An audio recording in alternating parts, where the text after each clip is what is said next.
చంద్రబాబు నాయుడు గారి మాట ఏ పోలీస్ అధికారైనా కూడా వినకపోతే వాళ్ళ పరిస్థితి ఏమిటి అనంటే, డీజీ స్థాయిలో ఉన్న అధికారి సైతం, పిఎస్ఆర్ ఆంజనేయులు డీజీ స్థాయి అధికారి, ఈయన మాట వినకపోతే తప్పుడు కేసులు పెట్టి అరెస్ట్ చేశారు. మరో డీజీ స్థాయి అధికారి సునీల్ కుమార్ను, మరో అడిషనల్ డీజీ సంజయ్ను, దళిత ఆఫీసర్లు వీళ్ళంతా, ఇంకొక బీసీ ఆఫీసర్ ఐజీ కాంతి రాణా టాటాను, డిఐజీ ఎస్సీ అధికారి విశాల్ గున్ని, వీరందరిపై తప్పుడు కేసులు పెట్టి సస్పెండ్ చేయించారు. ఇవన్నీ చూసి భరించలేక కొంతమంది ఐపీఎస్ అధికారులు ఈ మధ్యకాలంలోనే చూసాం. Siddharth Kaushal young IPS officer రాజీనామాలు చేసి వెళ్ళిపోతున్నారు వీఆర్ఎస్లు తీసుకొని. ఎందుకంటే ఆయన ఢిల్లీకి పోవడానికి రిలీవ్ చేయడు, ఎన్ఓసి ఇవ్వడు. సో ఇక్కడే ఉండి ఈయనతో వేధింపులు ఎందుకు అని చెప్పి ఏకంగా రాజీనామాలు చేసి వెళ్ళిపోతున్నారు వీఆర్ఎస్లు తీసుకుని. ఇప్పుడు అతను గుంటూరు చేసాడు, ప్రకాశం జిల్లా చేసాడు, కడప చేసాడు, జగన్మోహన్ రెడ్డి గారు అనుకూలంగా చేసాడు, వాళ్ళంటే ఇష్టంగా ప్రేమించాడు. ఇవాళ ఆటలు సాగట్లేదని చేసాడు. సో వాట్, చెత్త చేస్తాడు. ఒకవేళ ఈ ప్రభుత్వం నచ్చక చేస్తున్నాడేమో, చెత్త చేస్తాడు. నచ్చకపోతే చేస్తాడు, దాని పెద్ద విశేషం ఏముందండి. ఏవి వెంకటేశ్వర గారిని వేధించలేదు వాళ్ళు, అలాగేం వేధించట్లేదు వీళ్ళు. ఓ రకంగా చెప్పాలంటే కూటమి ప్రభుత్వం నీ చావును వదిలేస్తున్నారు ఏమన్నా సరే. విఆర్లో పెట్టారు, ముద్దెట్టుకుంటారా జగన్మోహన్ రెడ్డి సంకనాకిన వాళ్ళు అందరినీ? చెప్పండి మీరు. మనం రోజుకోకుండా ఎవరిని ఆన్ పెట్టుకున్నావు, ఈయన పెట్టుకున్నావు, నువ్వు ఆన్ పెట్టుకోవద్దు, ఈయన పెట్టుకోవద్దు అని దుబ్బేస్తున్నారు సోషల్ మీడియా. ఇదివరకు నోరు మూసుకుని ఉండలేదు ఎవడుంది. అవునండి. ఇప్పుడు మీరు ఇప్పుడున్న ప్రభుత్వం చిన్న పొరపాటు చేస్తా కూడా జగన్ కన్నా ఎక్కువ దొప్పుతున్నారు. ఏకంగా జడ్జి గారు శ్రీనివాసరెడ్డి గారిని మడతెట్టేశారు సోషల్ మీడియా దెబ్బకే. ఆయన ఓరు బాబు నాకు వద్దురా బాబు అంటున్నాడు. ఆయన యాక్చువల్గా ఆయన కంటెంప్ట్ ఆఫ్ కోర్ట్ అని జడ్జిని ఎలా దూషిస్తారా మీరు అని చెప్పేసి వీళ్ళ మీద కంటెంప్ట్ ఆఫ్ కోర్ట్ వేయచ్చు. అలా చేస్తే ఏం చేస్తారు మరి, నువ్వు ఎలా ఇచ్చేవయ్యా అని దానికి ఒక ప్రశ్న ఉంటుంది. ప్రశ్న ఉన్నప్పుడు జవాబు ఉంటుంది దానికి. నువ్వు శిక్ష వేసినా కానీ ఎవడైతే శిక్ష పడుతుందో అది నువ్వు నువ్వు ఇలా ఎందుకు మాట్లాడావంటే నువ్వు ఇలా ఎందుకు చేసావని అడుగుతాడు. ఇంకా అలాంటి వివాదాలకు అనవసరం ఎందుకని చెప్పేసి అతను మీకు దండన బాబు అన్నాడు. అవునా కదా. ఇప్పుడు శ్రీనివాసరెడ్డి గారిని జడ్జి గారిని ఆపాదించడం తప్ప, ఎవరిని ఆపాదించకూడదు. ఇలా కూడా అనకూడదు జడ్జీలు. ఎందుకంటే ఇది స్వతంత్ర భారతదేశం, ప్రజాస్వామ్యం. వాళ్ళు ఏం చేస్తే అది నోరు మూసుకు వినాలి ఆ సిస్టమ్. అందుకనే దాన్ని వాళ్ళు రెస్టారెంట్ చేస్తూ ఉంటారు. వాళ్ళ వాళ్ళని కాదు కానీ ఒక 50 కోట్లు ఇంట్లో దొరికిన జడ్జి గారి ఇంట్లో అదేంటండి దొరకొచ్చు అలాగా. ఆయన తీసేస్తున్నారులేండి. ఆయన తీసేస్తాగా సిస్టమ్ తల వంచుకోవాలి మొత్తం. మరి ఒక పార్టీలో ఒకటి తప్పు చేస్తే పార్టీ మీద ఆపాదిస్తున్నారు కదా. మరి ఒక సిస్టంలో ఒకడు అలా చేస్తే ఊరుకుంటారా? ఎంత జాగ్రత్తగా ఉండాలి అందరూ, మాట పడకుండా ఉండాలి కదా. మరి చంద్రబాబు నాయుడు గారికి కేసులన్నీ ఒకరి దగ్గరికి ఎందుకు వెళ్ళి వాయిదాలకి ఇప్పుడు హైకోర్టులో ఈ బెయిల్ కేసులన్నీ ఈయన దగ్గరికి ఎందుకు వెళ్తున్నాయి? అసలు ఇవ్వాల్సిన సెలవు ఎందుకు పెట్టాడే? నిజంగా సెలవు అవసరం ఉందా? ఇవన్నీ చాలా ప్రశ్నలు వస్తాయి. ఇంకా వెంట ఎందుకని నాకు వద్దురా బాబు మీరు అల్లా పడండి, అసలు బాగోలేదు పరిస్థితి అని చెప్పి అంటున్నాడు. ఎందుకు వచ్చింది ఆ పరిస్థితి అనేటువంటిది కూడా ఆత్మ పరిశీలన చేసుకోవాలి ఎవరి కాళ్ళు. ఈ ప్రభుత్వం కూడా ఆలోచించుకోవాలి. ఆయన అలాగన్నప్పుడు రివ్యూ పిటిషన్ వేయాలి. ప్రజాస్వామ్యంలో అల్టిమేట్గా ప్రజలండి, అర్థమైందా? మెజారిటీ ప్రజల అభిప్రాయాన్ని గౌరవించి తీరాలి. ప్రభుత్వాలు అలాగే ఏర్పడతాయి. కొంచెం మెజారిటీ ప్రజలు వాళ్ళని విమర్శిస్తున్నారు, ఇది కరెక్ట్గా లేదండి. బహుశా సిద్ధార్థ కౌశల్ అయితే తన వ్యక్తిగత ఏదో ఆఫీసర్ ఏదో కంప్యూటర్ సంస్థ పెట్టాలనో ఏదో, సిద్ధార్థ కౌశల్ లేకపోతే కలెక్టర్ గారు ఐఏఎస్ విజయ్ కుమార్ గారు లేకపోతే సునీల్ కుమార్ ఇలాంటి వాళ్ళందరూ మేము శుద్ధిని సంప్రదాయాన్ని సుప్పిని ఇలాంటి ఏదో అంటున్నారు. అలాగేం కాదు, వీళ్ళు ఎవరు ఉన్నాయి సీతారామయ్య వీళ్ళు అందరూ పెద్ద శుద్ధపూసలు వీళ్ళు ఏమన్నా. జగన్మోహన్ రెడ్డి ఇప్పుడు క్రాంతి రాణా తాత ఇలాంటి వాళ్ళు అందరూ ఏం చేశారండి, విశాల్ గున్ని వీళ్ళందరూ మంచి ఆఫీసర్లుగా పేరు తెచ్చుకున్నారు 14లో. అంత ఓవరాక్షన్. జగన్ రాగానే వీళ్ళు కూడా తినటానికి అలవాటు పడిపోయారు. ఒకప్పుడు చాలా మంచి ప్రవీణ్ ప్రకాష్ ఇలాంటి మంచి ఆఫీసర్లు చాలా స్ట్రిక్ట్ రా బాబు అని పేరు తెచ్చుకున్న వాళ్ళందరూ కరప్టెడ్ అయిపోయారు, బానిసలు అయిపోయారు. అంటే ఎలా అంటే అండి, నేను స్ట్రిక్ట్ అనండి, మీరు నాకు తెచ్చి ఇచ్చారండి, నాకు డబ్బులు తిరమని ఇచ్చారు, భోజనం పెట్టారు, నాకు వద్దురా బాబు అన్న కొరకు నాకు ఇచ్చేస్తుండే నేను ఏమనిపిస్తుంది, తినాలనిపిస్తుంది కదా నాకు. తినాలనిపించదండి, వాళ్ళు ఎక్కువ పెడతారు. వీడు స్ట్రిక్ట్ ఆఫీసర్ అంటే రేట్ ఎక్కువ ఉంటుంది, వాడు తీసుకుంటాడు అనుకోండి వాడికి రేట్ ఉంటుంది, అది ఇచ్చేస్తారు.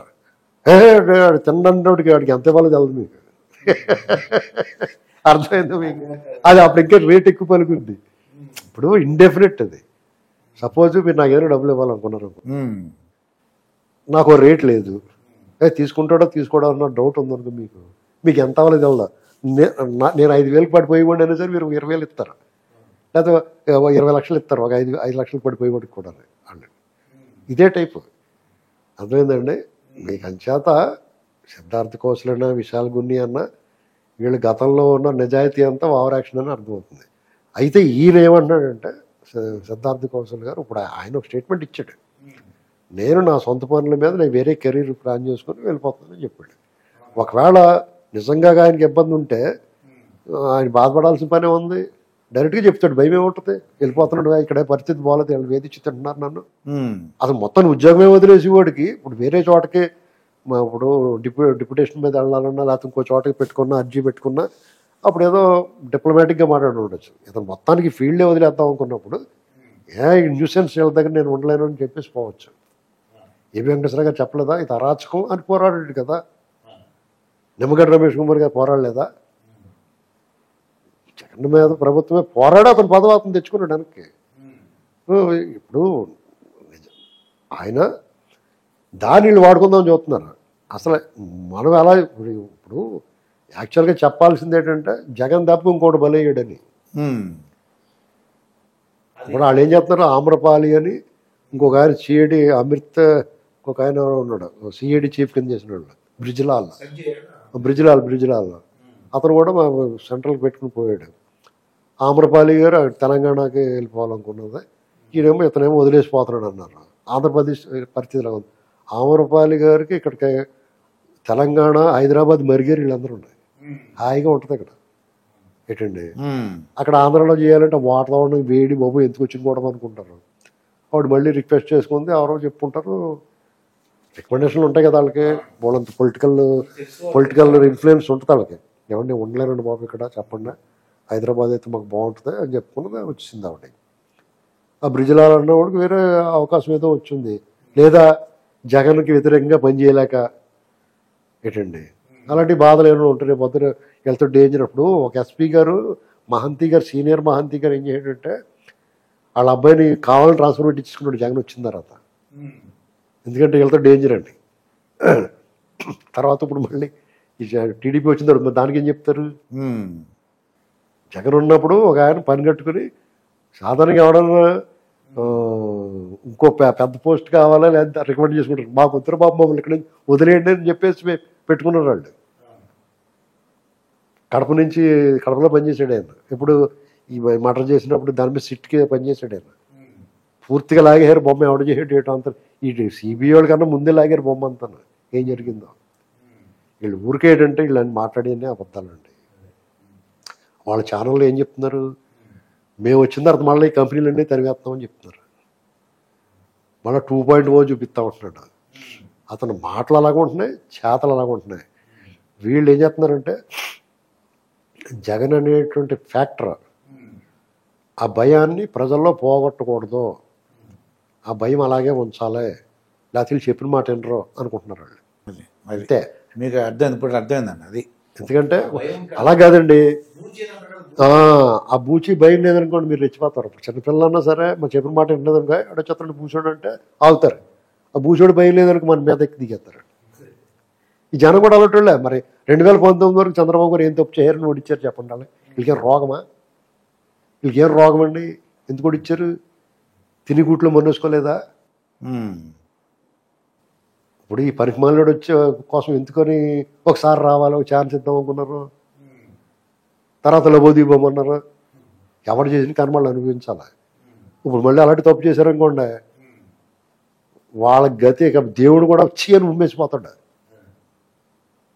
ఎందుకంటే అటువంటి ఇంకా ఆదరించారు 30% 40% ఓట్లు ఉన్నాయంటే అతని అంకాల మళ్ళీ అతను చీయని ఆతల బొమ్మ అనుకున్నాను. సిగ్గు లేకుండా అతనికి సిస్టంలో చదువుకున్న వాళ్ళు అధికారులు న్యాయమూర్తులు ఇలాంటి వాళ్ళందరూ కూడా వాళ్ళ తరఫున పనిచేస్తుంటే వాళ్ళకి సహకరిస్తుంటే ఈ దేశంలో స్వాతంత్రం వచ్చి సుఖమే ఉంది. ఎందుకంటే మన స్వాతంత్రం మళ్ళీ అందరం కలిపి ఒక అర్జీ పెట్టుకోవాలి బ్రిటిష్ వాడికి వచ్చేంటారా బాబు మళ్ళీనండి. వాళ్ళు ఇంకెంత కొంత నయ్యం మన మీద.